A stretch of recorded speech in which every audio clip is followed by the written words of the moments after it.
Welcome to the Point. With the legislature adjourned and lawmakers back in their districts, we're taking a look at what some members see as accomplishments in this year's legislature and what others see as failures. First up this week, Democratic State Representative from Grand Rapids, Kristen Grant. Representative, first of all, thank you for being with us. And I kind of struggle when I'm talking to members about describing this session just passed, because it has been remarkable, to say the least. And I know we talked just beforehand, and you know, you were talking about the intensity of it, and I know what the pressures were on you. But instead of just going through the session, we can talk about any of that you want to. I want to talk a little bit about where you started. And I apologize for not remembering the month, but early on after you were elected, you had the Senate Majority Leader and the Speaker of the House and a bunch of your fellow members. And you came here to Grand Rapids as a freshman, bringing all those people together because you wanted to talk about reinvestment, primarily in urban areas. You wanted to talk about housing, and you wanted to talk about kind of focusing on areas that haven't seen the kind of economic development that you think that they need, and you had some great examples of that. I know you've worked on that, you've worked on housing. Tell me kind of how that has progressed since that moment when you had this pretty big contingent of folks here. Yeah, so urban economic development is just something that is not only important to me in the district that I serve, but it's something that I see as a very important factor for the state. We talk about making sure that Michigan is a top 10 state for doing business. We talk about increasing the population. We've seen such a population decrease over the past few decades. And so when I was framing those issues, to me, investing in the urban cores where we have the concentration of people, where we have people who have stayed and have not seen maybe the investment from the state and local levels like they should have, that seemed like a really good place to start for me. So we were having those conversations, and I really looked at what would be 3 pillars that we could really create some policy, create some budget goals. And so housing absolutely was one of those things. We talked about placemaking, and we talked about workforce development. And I'm gonna be honest, I had no idea what I was setting myself up for by having that conversation. I just really wanted to have the conversation and not focus it on any one district, but to talk about how it affects the entire state. But from that, we've seen tremendous progress in each of those pillars, not just in investing dollars, which is huge, but also policy surrounding it. And so I'm just really excited. You brought people from a number of different metropolitan areas together, and they all had kind of a common voice in talking about this. So when you talk about progress that has been made, obviously we know investments have been made, and the governor has talked about creating those spaces where people can work and live, and doing some of that. What do you think are the most significant developments towards that when you look at, I mean, one of the things you talked about was refurbishing areas that had been once useful, that have long been dormant, but repurposing those areas and using those. And we know that through the budget process, there was a lot of money that was allocated. What do you think the progress is on that subject? So yes, we've allocated dollars for affordable housing, accessible housing, and then also middle housing, so that people, as their families are growing and as they're growing, they stay here, right? It doesn't mean I've progressed and now it's time to leave. We've also looked at placemaking dollars, so investing in the experience that people have in their communities and their neighborhoods. We've talked about infrastructure. How are we investing in those at all levels, state, city, county? But then we've also looked at policy. So brownfield dollars could once only apply to commercial properties, but now they are also able to apply to residential. People were talking about, and when I say people, I mean constituents, the people who live in our communities, were saying, we know that you give billions of dollars of tax breaks to large companies but what about us? So in March is when I held the roundtable for the Urban Economic Development group. And then in May, the governor established her own work group around economic development. And I've been really happy to serve on that. But we've been talking about, yes, we need the large investments, but how do we also invest in the businesses and the companies that have been here, right? Like our Dows and so many other companies, our Myers, our Spartan Nashes. How are we supporting them? I've been having great conversations with some of those groups about workforce development housing, right? Like they want to make sure that the people who are working in their companies have a place to be and grow and create wealth for themselves and their families. So it's a broad and wide conversation, but I'm really excited to get down to the policy of it too. And in that conversation, as I'm listening to you talk, there are a couple of things I think about. One, there is workforce development and trying to get people the skills and the things they need to move on, as you talk, not move on from the local area, but move on in their careers. But the other thing is just for businesses to find enough people to work. And I'm sure in your conversations, I hear it all the time, that one of the biggest challenges that businesses have, and I don't think it makes much difference if they're small businesses or large businesses, is finding the right people who will be at work every day. And how do you approach that when you know that one of the things you're trying to do is kind of grow the middle, but sometimes it's really hard for those businesses to find people? Yes, we have to make sure that our most vulnerable individuals have access to training and the skills that they need so that they can join that middle. We see the middle class shrink. We need to make sure that we are giving pathways to people to join the middle class. Also, looking at our colleges across the state, how are we making sure that they have the colleges and the departments that are training people for what's up and coming? We're talking about EV batteries, right? We're talking about clean energy. We just passed a really large clean energy package. And for me, one of the first things I want to discuss is what are some of the best up and coming careers, not just jobs, in those sectors, and how are we training people right in our urban cores to be prepared to work in those careers. And so if we're just talking to people about jobs, kind of placeholders in their lives, that's not exciting. But if we're creating places where they're excited to live and careers where they can afford to live in those places and they see a broader trajectory, now we're getting people excited to not just come to Michigan, but to stay here. One of the things that you just talked about was EV batteries, and we know that there are two major facilities that have been talked about. Both have their controversies, but without relitigating all of that, they're both in pretty rural areas. Right. So that type of investment and that type of development appears not to be something that's going to come into a more urban area. So are there associated parts of that won't be directly involved in those battery plants, but things that ancillary services and business that you can do more locally?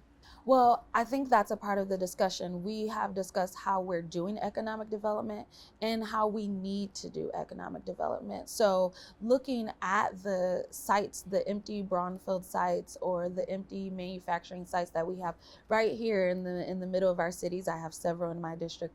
How are we making those desirable for companies to invest in? How are we clearing red tape and saying to people like, come here, come right in the middle of Grand Rapids, come right in the middle of Detroit or Flint or Saginaw or Benton Harbor, and employ the people that are here, because a lot of our rural communities, they would like to stay rural, right? But here we have people, we have the bandwidth, we have the sites. So what are the hurdles there that's stopping that redevelopment from happening, and how can we help to clear those? And how do you deal, one of the things, and I've heard it increasingly from Democrats, I've heard it for a long time from Republicans, but I hear people who serve in the House and who serve in the Senate, and I'm not applying this to you, but I'm just saying that others have expressed their frustration about the regulations and kind of the inability to be flexible. I mean, how do how do you do that? I mean, a lawmaker a week or two ago said, you guys pass the laws, you make the rules, but it's those folks in those agencies that implement them, and they may have a different view than you do. How do you make that all work in sync?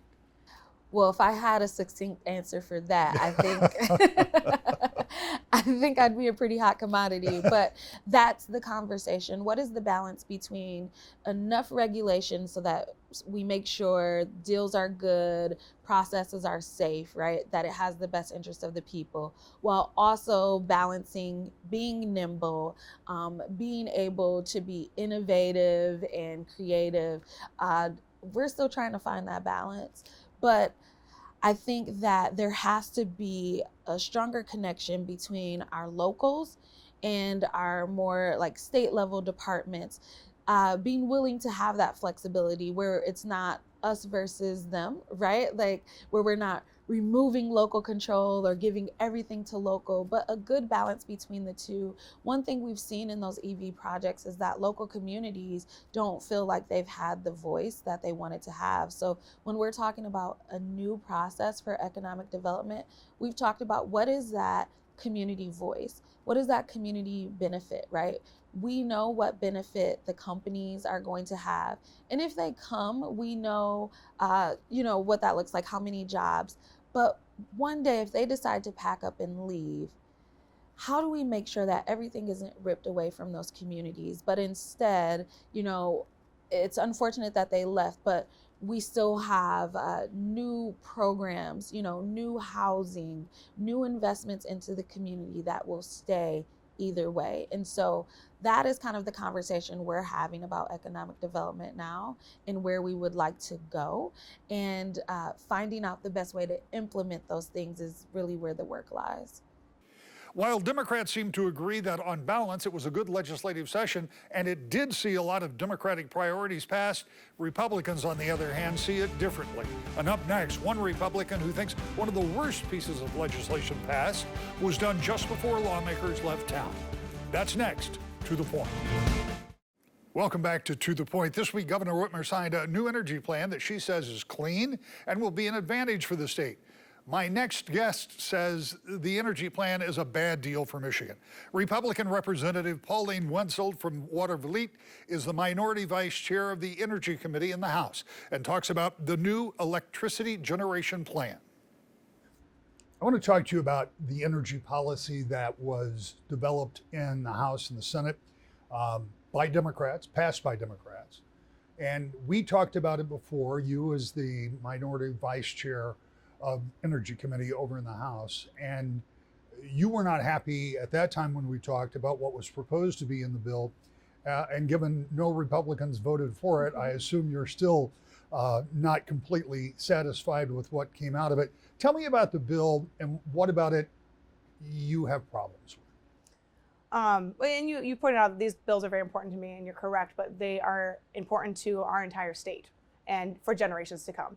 These bills were a big deal for Michigan, and we will feel the effects of these for generations. But in the bills, you asked what's in the bills, and it's a clean energy mandate.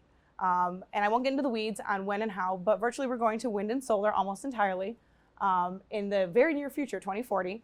And the bottom line is that is going to raise everybody's rates. There is no way around it. I don't care what any Democrat says. I don't care what the governor says. It's going to raise the rates. I've spoken with my local energy companies. They've estimated 40 to 50% to start with. They can do this, they said. They can go to solar and wind. But what is the rush? What is the push? I mean, we have seen what Texas, run by Republicans, and California, what's happening there. Everybody knows that watches the news, the brownouts, the blackouts, the things that problems that they're having. And we should be learning from those states. I mean, energy should not be partisan. I cannot say that enough. It should not be a partisan issue, and they have just made it that way, very much so. So one of the selling points for Democrats is that this will make us a clean energy state and that will be attractive for businesses that care about such things coming into the state. If your assessment is accurate and the cost of energy doubles, it seems to me that would not be very attractive to business. You are exactly right. We are a manufacturing state. That is what Michigan has been built on. That is what we do, one of the best things we do here. And already we had business the day we voted on these. I can't say who it is, I had a company that was looking to come here that would need a lot of energy for that particular business. And they said, there is no way, we can't even consider it now, Pauline. So not only are we going to, they're going to take one look at our energy policies, which by the way, will make us not the most extreme state. We'll be the most extreme state by far, but one of the most, if not the most extreme in the world. And they're not going to look at Michigan and say, oh, that looks friendly for us to come and pay energy rates that are outrageous and have to follow all of these mandates that we don't have to do in other states. And then the ones that are here, I mean, their rates are going to go up, but do you think that's going to go on them? It will, but then they're going to put that right back on all of us. These rates are going to go to you, to me, and to the taxpayers, and to all of my constituents and all the people of Michigan. When you look at how the policy is now, and you explain kind of the basic, wind and solar by 2040, 17 years from now, is there anything, and I hesitate to ask this because I spoke to a senator on this very issue, and he suggested that because of the ebb and flow of politics, that there would almost certainly be changes to this energy policy along the way.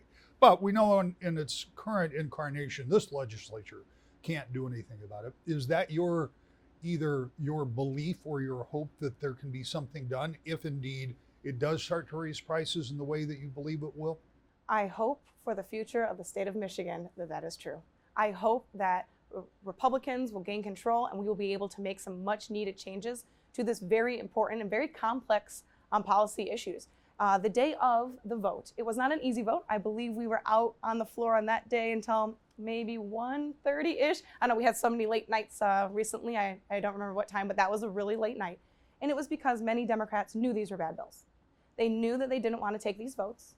I've never given a speech, and I stood up and gave a speech against these bills. And I had 5 Democrats text me saying, you almost changed our mind. And I said, why are you voting on these if you know they're bad? And they would respond, you know why. And I know why. Their arms were twisted, and I'm not using that as an excuse. In fact, I'm angry with a lot of them for knowing these bills and knowing that these are going to hurt their constituents. That is our #1 job. I mean, at minimum, as a state representative, as an elected official here, is to protect our citizens. And they were just doing the exact opposite of that. And this is something that every single person, from rich to poor, and big businesses, small businesses, are going to feel. And they knew that, and they still voted yes. And they voted yes because the governor told them to. And I'm sorry, but that actually upsets me because I came in thinking that, and we talked about this, I think, on my first interview, that everybody came here, all the elected officials, all of us truly came here to make Michigan better. And we have one job, and that is to do that. Now, we have different ways of doing that, but these bills did not do that. And another job we have as elected officials is to know what we're voting on. And when I talked to a lot of my colleagues, they had no idea what these complex bills even did. They were told to vote yes by leaders, by maybe activists, by, I won't name any names, and then that's what they did. And that is not what your elected official should be doing. What have you heard, if anything, from the big utilities, consumers and DTE? They'll obviously be impacted. Correct. They will be the ones that are the biggest impact, actually, because they're the ones that have to abide by all of this. But again, they're businesses, and they actually had it written in the bills that they will not accrue any of the costs for this. It will go back to the ratepayers. It was actually put in at the last minute into these bills. It's one of the hundreds of amendments that were actually put in the dead of night to appease a lot of the Democrats to be able to get their votes, to get to the 56 that they needed, and then over in the Senate the same way. And we weren't even able to read many of those. It took us a week to decipher a lot of those little carve-outs for certain areas, like this area is allowed to have this. I mean, just silly things to be able to get those votes. And the utilities were one of those. The utilities are one that got their carve-out in there to keep them safe. Talk to me a little bit about both the past and the future. I want to move away from energy a little bit and just get your take of this session in general, because I can hear the frustration when it comes to the energy bills, but those were not the only bills the Democrats did unilaterally. There were a number of votes that they took that they used all of their members, and they needed every one of them in the House and Senate. I guess in the Senate you could break a tie, but it was all Democrats on some of these votes. I guess that's not totally unusual, but it seems like it was a lot that happened in this session. Was this the busiest session you've seen? It is the busiest. You're right. That's not unusual. My first 4 years, I was in charge. Republicans were in charge. I shouldn't say I was in charge, but Republicans were. And there were a lot of partisan things, but there were a lot of packages. Almost every major package that I remember, and I looked this up recently, this isn't just from memory, was bipartisan for the first 4 years. And I did do some studying after these last 4 days of session, we'll call it, the last 2 weeks that we just had here before the Democrats decided to call session early and go home. And we had 157 votes in those 4 days. That's a lot of votes. And of those 147, 14 of those votes were Republican. 14. And a few of those 14 were highway naming bills, bills that were very, not political, let's say, in nature. So yes, it is different. It seemed rushed, and in policy should take time. We have a very diverse state. We have a lot of different thoughts. Policy affects a lot of people, obviously, for a long time, and should take a lot of time and thought and effort. And these bills were not just the energy bills, but a lot of the other bills were rushed. There was some deadline that I felt the Democrats had, that they felt like they needed to rush things through, and in that there's messes made. And I think we'll be cleaning up those messes for a long time, and Michigan will be feeling the effects of that for a long time. Well, there is some speculation that because they wanted the presidential primary bill to go in place, that they knew they were going to adjourn early. But there's another complication that Democrats have now, is they no longer have that 56 vote advantage, and probably won't have until sometime in the spring. I don't know exactly how quickly you can get special elections, but you have to have ballots out 40 days in advance for a primary and 40 days in advance for the general. So that those stipulations alone mean that you're going to have to back those up for at least a while. What is your anticipation in January when you go back into session? I mean, you're going to have a 54-54 tie. Somehow I don't see how that works after coming off of the session you were just in. But are there things you guys can find to cooperate on? Absolutely. I hope that we will actually get back to things that are helping people in Michigan and working together, because that's where we do come up with the best policy. And I know there's thousands of bills, I have to say, sitting in the wings that I know of. I don't know of all of them, obviously, but a lot of them are bipartisan packages that we should be getting done and working on. And I'm really hoping that the Democrats and the leaders can come together to work on some of those things, things like school safety, things like daycare, helping our small businesses and obtaining and bringing talent back here and keeping talent, things that are bipartisan, and should be that way. But we haven't seen that. In fact, I've heard rumors of a lot of our bills that were bills to help orphanages, and one to help farmers, deaths on farms, that the governor vetoed last year. Things like that were being pulled in the end, even though the speaker put them on the agenda, because some of his members said they won't vote on anything if there's a Republican's name on it. And that sort of talk is that's petty. I mean, I've been in for 4 years. I've worked with many Democrats. Again, we all have the same goal of making Michigan a better place. And the last year here has been a far left agenda being pushed fast and furiously. I'm hoping now that we can actually get back to working for the people of Michigan. The governor has called for new elections for 2 vacancies in the House that could see Democrats reclaim their majority by mid-April. Until then, with a 54-54 tie, it remains to see what can be accomplished, but we'll be there, we'll be watching, and see you each week. To the point.